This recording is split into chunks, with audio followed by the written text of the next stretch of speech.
नमस्कार दोस्तों, मैं हूं नीरज राजपूत और आपका स्वागत है मेरे इस नए YouTube चैनल फाइनल असॉल्ट में। ये चैनल पूरी तरह से देश की रक्षा सुरक्षा यानी defence, national security, strategic affairs और दुनिया की उतार चढ़ाव वाली जियोपॉलिटिक्स पर पूरी तरह से आधारित है।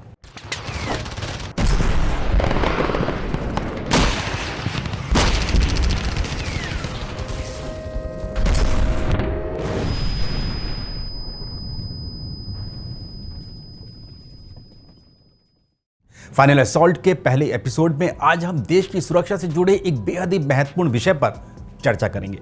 बात करेंगे भारत के उस सुदर्शन चक्र से जिससे चीन भी डरता है।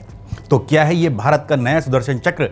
बिना सस्पेंस और लाग लपेट के मैं सीधे बता देता हूं कि यह है मध्य प्रदेश की राजधानी भोपाल स्थित भारतीय सेना की स्ट्राइक कोर, जिसे 21वीं कोर के नाम से भी जाना जाता है और इसी 21वीं कोर को सुदर्शन चक्र का नाम दिया गया है। अब आप ये सोच रहे होंगे कि एलएसी यानी चीन सीमा से करीब 2000 किलोमीटर दूर इस स्ट्राइक कोर से चीन आखिरकार इतना क्यों डरता है?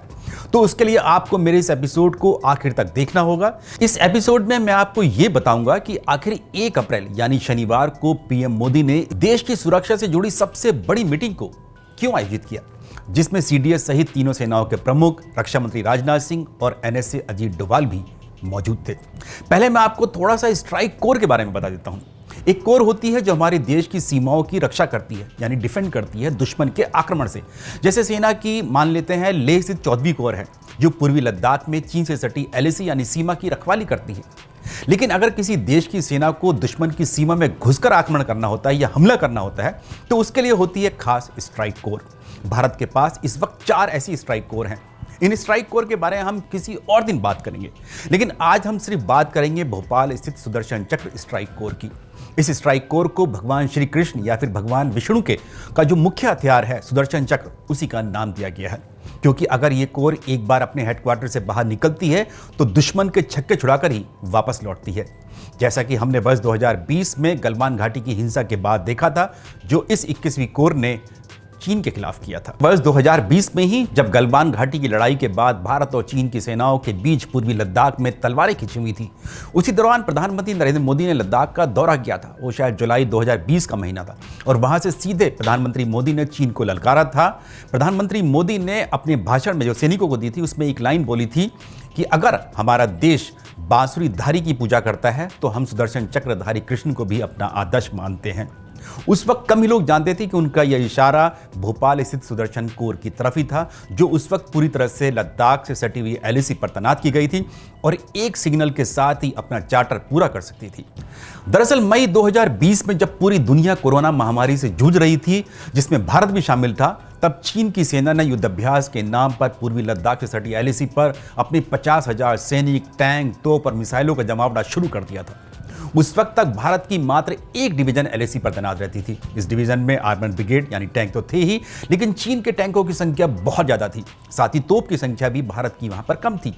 यहां पर यह भी बता दें कि एक डिवीजन यानी एक कोर जो कोर्स से छोटी फॉर्मेशन होती है और इसीलिए भारत ने रीइंफोर्समेंट के लिए, मिरर डिप्लॉयमेंट के लिए वहां पर चीन के टैंकों को मुंहतोड़ जवाब देने के लिए बड़ी तादाद में रीइंफोर्समेंट किया था।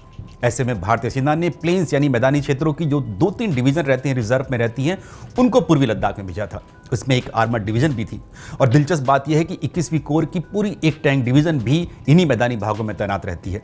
सुरक्षा कारणों से मैं आपको ये तो नहीं बता सकता कि ये टैंक ब्रिगेड कहाँ पर थी, ये रेजिमेंट कहाँ पर थी, क्योंकि सेना भी अपनी इन जो फॉर्मेशंस होती हैं या फिर मूवमेंट होती है उसके बारे में सार्वजनिक अपनी जानकारियां नहीं करती है। अब सवाल ये खड़ा होता है कि भारत के पास 3 और स्ट्राइक कोर हैं जो कि मथुरा और अंबाला में स्थित हैं, लेकिन भारत ने सिर्फ इस भोपाल स्थित स्ट्राइक कोर को यानी कि सुदर्शन चक्र को ही लद्दाख में क्यों भेजा था, जबकि अंबाला और मथुरा ज़्यादा पास हैं एलएसी के। तो ये बता दें कि ये जो अंबाला और मथुरा में जो स्ट्राइक कोर है ये दरअसल ये इनका चार्टर जो है पाकिस्तान है, यानी एक तरफ चीन और दूसरी तरफ पाकिस्तान है। कहीं ऐसा ना हो कि पूर्वी लद्दाख में चीन भारत के खिलाफ मोर्चा खोल दे तो दूसरी तरफ एलओसी पर फिर किसी और सीमा पर पाकिस्तान। ऐसे में भारत ने अंबाला और मथुरा की स्ट्राइक कोर को ज़्यादा नहीं छेड़ा, इसके बजाय डेप्थ यानी भारत के दूर दराज के इलाकों में तैनात 21वीं कोर को पूर्वी लद्दाख भेजा गया था। ये फैसला सेना ने किया। भोपाल की 21वीं कोर को पूर्वी लद्दाख भेजने के पीछे एक और बड़ा कारण था। वो कारण ये था, जब ये गलवान घाटी की हिंसा हुई थी, यानी कि उससे 4-5 महीने पहले यानी कि मान सकते हैं नवंबर 2019 में। उस वक्त इस सुदर्शन चक्र कोर ने राजस्थान से सटी हुई जो बाड़मेर और जैसलमेर की जो सीमा है वहां पर एक बड़ी एक्सरसाइज की थी जिसका नाम था सिंधु सुदर्शन एक्सरसाइज। इस एक्सरसाइज को राजस्थान के उन इलाकों में किया गया था जो पाकिस्तान के सिंध प्रांत से सटे हुए थे। इस एक्सरसाइज को कवर करने के लिए मैं खुद बाड़मेर गया था। सिंधु सुदर्शन युद्धाभ्यास में इसी 21वीं कोर के 40,000 सैनिकों के साथ साथ 700 टैंक और 300 तोपों ने हिस्सा लिया था। इस एक्सरसाइज में पहली बार दक्षिण कोरिया की मदद से भारत में ही तैयार की गई K9 वज्र तोपों को भी शामिल किया गया, जिन्हें बाद में भारत ने पूर्वी लद्दाख में तैनात किया था चीन के खिलाफ। यह भारत का अब तक का सबसे बड़ा युद्धाभ्यास था। इस मिलिट्री एक्सरसाइज ने पूरे पाकिस्तान में हड़कंप मचा दिया था। पहला तो इसकी पाकिस्तान की सीमा के करीब इतना बड़ा डिप्लॉयमेंट किया गया था।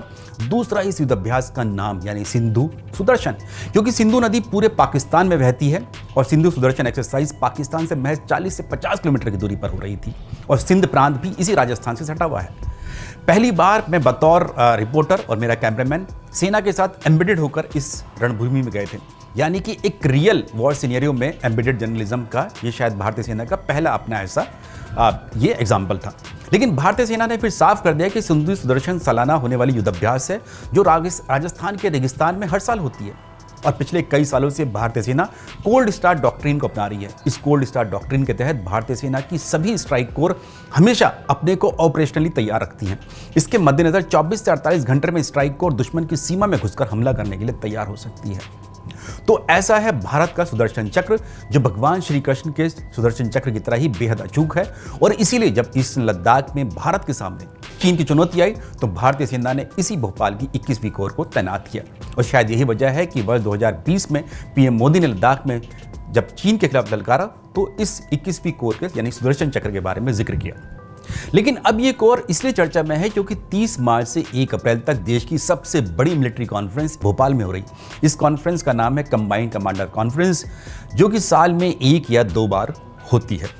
इस तरह की कॉन्फ्रेंस में पॉलिटिकल लीडरशिप सेना के तीनों अंगों के टॉप कमांडर्स को अपने नेशनल विजन के बारे में रूबरू कराती है।